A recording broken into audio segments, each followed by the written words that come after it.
السلام علیکم، میں ہوں کرامت مغل اور میرے ساتھ ہیں سعید ملوچ صاحب، سینئر جرنلسٹ ہیں، سپریم کورٹ کور کرتے ہیں۔ سعید ملوچ صاحب، ایک تو سپریم کورٹ میں آج بلاول کی حاضری تھی، اپنی مرضی سے آئے تھے، ان کے نانا کو انصاف دلانے کی کوشش جاری ہے قاضی فائز عیسیٰ صاحب کی، جو کہ 40 سال پرانی بات ہے، بلکہ 40 سال سے بھی زیادہ پرانی بات ہے۔ جو اب لوگوں کے ساتھ ہو رہا ہے اس پر قاضی صاحب پتہ نہیں کب سو موٹو لیں گے، کب بات کریں گے، اس کا ہمیں بھی انتظار ہے اور آپ کو بھی انتظار ہوگا۔ دوسری جانب صدر مملکت اب کھل کے کھیلنا اور بولنا شروع ہو گئے، جو انہوں نے کرنا تھا وہ کر چکے ہیں، اب ان کا ٹینیور پورا ہونے کو ہے، ان کو ٹاٹا گڈ بائے کہنے کا وقت ہو چکا ہے، وہ پی ٹی آئی کے حق میں بولنا شروع ہو گئے ہیں۔ کہہ رہے ہیں کہ انتخابات نے آپ کو ہلا کر رکھ دیا ہے، عوام نے بتا دیا ہے کس جانب کھڑے ہیں، یہ تھوڑے لیٹ نہیں ہو گئے؟ بہت شکریہ کرامت مغل صاحب۔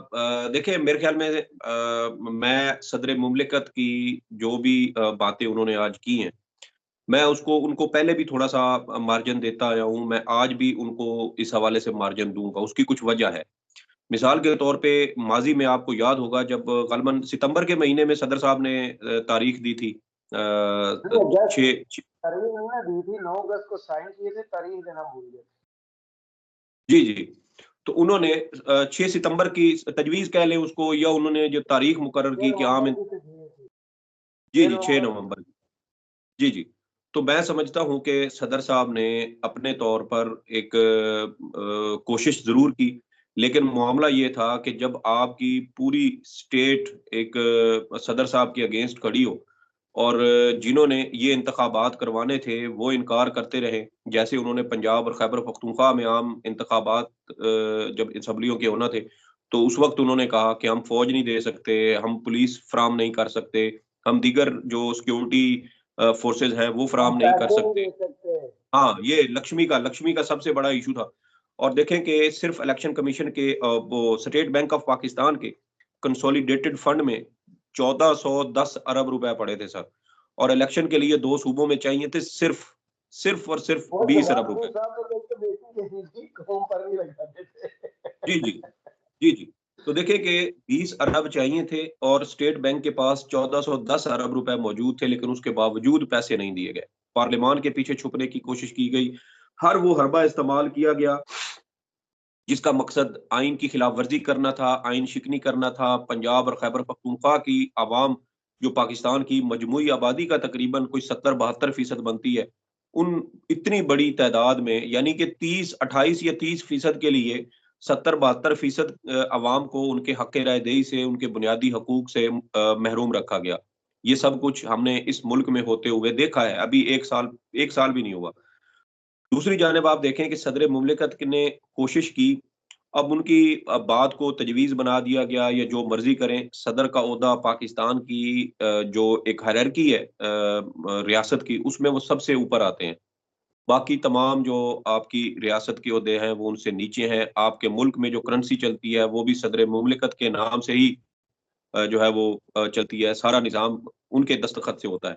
تو آج صدر صاحب نے ایک بار پھر، اچھا صدر صاحب کا جو مخاطب تھا آج وہ کوئی عام لوگ نہیں تھے، وہ پاکستان کی ایلیٹ تھی۔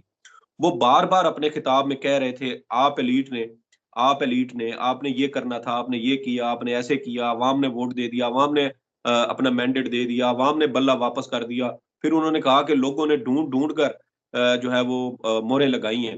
تو دیکھیں کہ انہوں نے بالکل ٹھیک کہا کہ عوام نے جو اپنی ذمہ داری پوری کرنی تھی وہ پوری کر دی ہے۔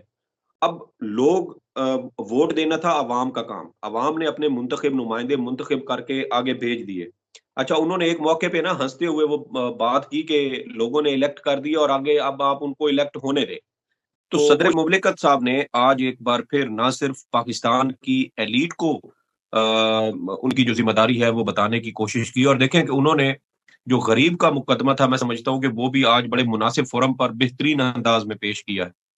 انہوں نے کہا کہ ایلیٹ کلاس ہمیشہ ریاستی وسائل سے فائدہ اٹھاتی ہے، لیکن اب جب عوام نے مینڈیٹ دے کر اپنے منتخب نمائندوں کو چن لیا ہے تو پھر ہمیں ان کا احترام بھی کرنا ہوگا۔ اور آپ دیکھیں کہ صدر مملکت صاحب کی جانب سے پاکستان کی ایلیٹ کلاس کو کہا گیا، ان کو جو ہے وہ ایک طرح سے سمجھانے کی انہوں نے کوشش کی کہ ریاست کے جو امور ہیں وہ اس طریقے سے نہیں چلائے جا سکتے کہ فلاں سے جو مینڈیٹ ہے وہ اسے چھین لیا جائے اور جو منتخب نمائندے جن کو عوام نے منتخب کیا آپ ان کو پس پردہ کر دیں. تو کہیں نہ کہیں انہوں نے بھی یہی بات کی کہ ہمیں ریڈ لائن لگانی پڑے گی. ریاست کو آگے لے کے جانا ہے تو عوام کے مینڈیٹ کا احترام کرنا پڑے گا. اور ایک طرح سے انہوں نے بھی میرے خیال میں وہ جو مشاہد حسین سید صاحب نے آج سینٹ میں بات کی انہوں نے بھی وہی بات کی ہے، لیکن اس کے لیے کرامت مغل صاحب سب سے جو پہلا اور اہم قدم ہے وہ یہ ہے کہ تمام سیاسی جماعتیں ایک دوسرے کے مینڈیٹ کا احترام کریں. اب مسلم لیگ نون کا مسئلہ یہاں پر سب سے بڑا مسئلہ مسلم لیگ نون کا آتا ہے. یار آپ مثال کے کو طور نہیں پہ لگتا ہے یہ ماحول میں نہیں نون نہیں اس پورے ماحول کو ٹھیک کر سکتی ہے پاکستان پیپلز پارٹی؟ کہ دونوں کے دیکھیں درمیان ایک پل بنے، وہ لے آئے، ان کے کینڈیڈیٹ لے آئے، اپنے فارم 45 سارے لے آئے اور بتا دیں ہمارے پاس جو فارم 45 ہے اس کے مطابق پی ٹی آئی جیتی ہوئی ہے، ہمارے فارم 45 کے مطابق کہیں سے نون جیتی ہوئی ہے. کتنا آسان سا سولوشن ہے. لیکن پی ٹی آئی جس کو پنجابی میں ہم کہتے ہیں میسنی، وہ بن کے بہیو کر رہی ہے. جی دیکھیں میں اس میں جو ہماری سیاسی قیادت ہے وہ بالکل یہ سارا معاملہ سارٹ آؤٹ کر سکتی ہے، اس مسئلے کو حل کر سکتی ہے. کسی عدالت میں، الیکشن کمیشن میں، الیکشن ٹریبیونل میں جانے کی ضرورت نہیں ہے. لیکن یہ اتنی بڑی ذمہ داری اٹھائے کون؟ کیا پاکستان مسلم لیگ نون عوام کی اور خاص طور پہ جو تقریباً 62 یعنی 62 سیٹیں بنتی ہیں کرامت مغل صاحب، اگر آپ فارم 45 کے مطابق چلیں گے نا تو نون لیگ کو 62 60 سے 62 سیٹیں واپس کرنا پڑیں گی. ایم کیو ایم کی 17 کی 17 سیٹیں واپس ہوتی ہیں. آپ تو کی اچھا جو ہے یار. یہ جی یہ پاکستان پیپلز پارٹی کو بھی میرے خیال میں زیادہ نہیں تو شاید 20 سے 25 سیٹیں انہیں بھی واپس کرنی پڑیں گی. تو بات یہ ہے کہ آپ یہ سارے ہیں مستفید ہو چکے اور یہ سارے اس جو پی ٹی آئی کے حق پہ ڈاکہ ڈالا گیا ہے نا ان سب کو اس میں سے اپنے اپنے حصے کی پیسٹری ملی ہے. تو یہ سارے کیسے بیٹھ کے اس بات کو تسلیم کر لیں گے کہ ہم نے پی ٹی آئی کے حق پہ ڈاکہ ڈالا ہے؟ تو یہ تو ایک طرح سے یہ شاید ان کے لیے سیاسی خودکشی ہوگی، کیونکہ جس سیڑھی پر ان کو چڑھایا جا چکا ہے اب وہاں سے یہ ان کے لیے اترنا ناممکن ہے. اگر یہ اترتے ہیں تو پھر ان کی سیاسی موت واقع ہوگی. اور اگر عدالتیں اس میں، ویسے مجھے عدالتوں سے بھی کوئی امید نہیں ہے، وہ تمام ہائی کورٹس ہوں یا وہ سپریم کورٹ آف پاکستان ہو، جس طرح کے ایونٹس پچھلے کچھ عرصے میں ہوئے ہیں، میرا نہیں خیال کہ افغانی عدالتیں اس میں کوئی انصاف کر ہمت سکتی کر ہیں. کے 130 کے جو ریزلٹ چیلنج ہوئے ہیں اس میں انہوں نے طلبی کا نوٹس کیا میاں نواز شریف کو، اتنی ہمت تو انہوں نے دکھا دی. دیکھیں طلبی کے نوٹس کرنے کی میرے خیال میں کوئی ضرورت نہیں ہے. ایک سادہ سا فارمولہ ہے کرامت مغل صاحب کہ اگر اسلام آباد ہائی کورٹ ہو، سپریم کورٹ ہو یا دیگر صوبائی ہائی کورٹس ہوں، وہ الیکشن کمیشن کو صرف ایک حکم دے دیں کہ الیکشن کمیشن ہر حلقے کے تمام امیدواروں کو بلائے، ان کے فارم 45 کے مطابق جیتنے والے اگر انہوں نے امیدوار کا نوٹیفکیشن جاری کرے. ان کے پاس فارم 45 اپنے نہیں پہنچے ہوں گے سرکاری.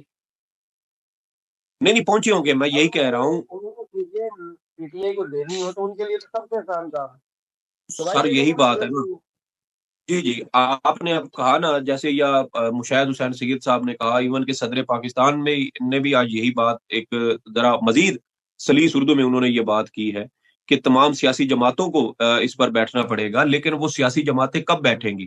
اب اگر مسلم لیگ نون یہ بات تسلیم ہی نہ کرے کہ دھاندلی ہوئی ہے اور ہم نے پی ٹی آئی کی 62 سیٹیں ہمیں ڈاکہ ڈال کے ہمیں دی گئی ہیں، یا پیپلز پارٹی کہے کہ ہمیں بھی 20 25 سیٹیں ہمیں بھی دی گئی ہیں، ایم کیو ایم کہے کہ ہماری تو ایک بھی نہیں بنتی تھی ہمیں تو 17 دے دی گئی ہیں، ایم کیو ایم کے تو ٹوٹل ووٹ ہی 8,000 10,000 16,000 یا شاید 20 25 ہزار تک ہوں، اس سے اوپر تو ووٹ ہی نہیں ہے. لاکھ لاکھ لکھا ہوا ہے ووٹ. جی وہ 6 لاکھ بھی کر سکتے ہیں، اس میں کوئی شک نہیں ہے. لیکن کہنے کا مقصد یہ ہے کہ یہ سارے کیسے اس بات کو تسلیم کریں گے؟ لیکن صدر صاحب نے ایک بڑا بہترین فارمولہ انہوں نے دیا ہے کہ اگر ملک کو آگے لے کے جانا ہے تو ہمیں اس مسئلے سے نکلنا ہوگا. مجھے ایک پرانی بات یاد آتی ہے، جب اشرف غنی صاحب اور عبداللہ افغانستان کے وہ صدارتی انتخابات ہوئے ہے نا، تو اشرف غنی صاحب نے کہا کہ میں جیت گیا ہوں، عبداللہ نے دعویٰ کیا کہ نہیں تھا میں اقلیت میں ہوں، تو وہاں پر بھی ایک تنازع کھڑا ہو گیا، بحران پیدا ہوا. پھر جی اور دیکھیں کہ وہاں پر پھر جرگہ بیٹھا، جرگے نے فیصلہ کیا کہ